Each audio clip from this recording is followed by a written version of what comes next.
Welcome to Penrose Learning, where we make understanding easy. You have the essentials: repo, dev container, and a PAT stored securely. First, write a tiny start script that calls the Codespaces REST API to create or start your codespace using the PAT.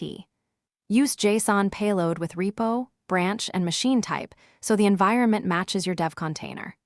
Once done, test it locally against your PAT to confirm a codespace is created and reachable. This step establishes the programmatic control you'll use to keep the workspace running. Next, automate.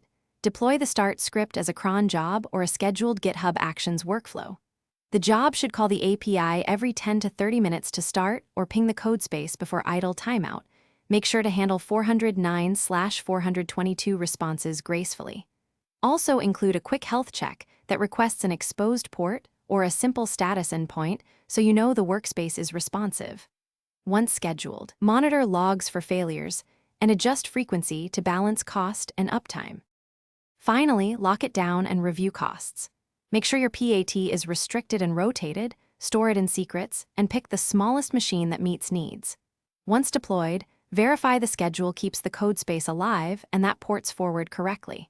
If things go wrong, first confirm the token scopes and expiration, then inspect API responses and rate limit headers. Check the dev container logs for startup errors. If a scheduled job fails repeatedly, add exponential backoff and alerting so you fix the root cause quickly. Thanks for watching. If this was helpful, leave a like and consider subscribing. See you next time.